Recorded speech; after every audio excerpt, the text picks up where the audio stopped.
Pada kelas ini kita akan mulai belajar tentang Node.js. Websitenya ada di nodejs.org. Teman-teman bisa buka halaman ini. Ini adalah halaman resmi dari Node.js-nya. Jadi pada tahun 2009, seorang programmer bernama Bapak Rian menciptakan sebuah platform baru yang namanya Node.js yang disponsori oleh Joyent sebagai perusahaan tempat beliau bekerja. Mungkin sebagian teman-teman di sini sudah pernah mendengar tentang Node.js. Apa itu Node.js? Jadi Node.js ini sebuah JavaScript berbasis server-side yang dijalankan melalui runtime build yang namanya V8 dari Google Chrome. V8 engine ini sebagai compiler JavaScript yang telah ditanamkan di kode mesinnya. Jadi nanti Node.js-nya akan memberikan kekuatan baru untuk JavaScript terkait fitur-fiturnya, seperti membaca dan menulis file di dalam komputer, atau connect ke dalam database, dan bertindak sebagai server untuk render konten halaman websitenya.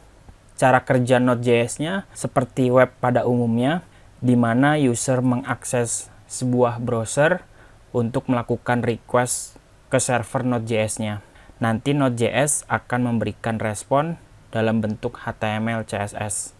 Dengan kata lain, Node.js ini merupakan teknologi yang ditulis dengan bahasa JavaScript. Untuk itu, Node.js hadir untuk melengkapi peran dari JavaScript-nya yang bisa digunakan sebagai bahasa server, supaya kalian bisa membuat web aplikasi murni dengan JavaScript. Dan kalian juga bisa gunakan untuk memproses konten dan transaksi dinamis yang dikirimkan melalui browser. Sama seperti bahasa pemrograman lainnya, yaitu PHP, Python, ataupun Ruby. Jadi sampai saat ini JavaScript sangat populer, bisa digunakan untuk sisi front-end dan back-end.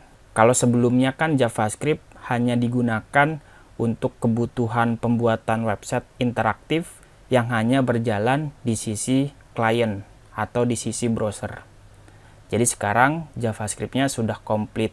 Dan jika teman-teman sudah pernah belajar tentang JavaScript-nya, sudah mengenal sintak-sintak JavaScript-nya, maka belajar Node.js ini akan jauh lebih mudah karena teman-teman sudah punya bekal atau langkah awal dalam membuat aplikasi dengan Node.js ini.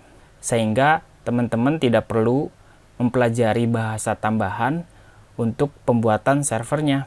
Cukup belajar satu bahasa, yaitu bahasa JavaScript, maka kalian sudah bisa menjadi full stack developer.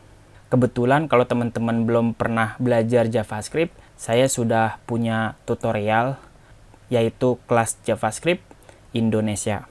Teman-teman bisa pelajari dulu sintak-sintak JavaScript-nya, supaya teman-teman bisa mengikuti kelas Node.js ini.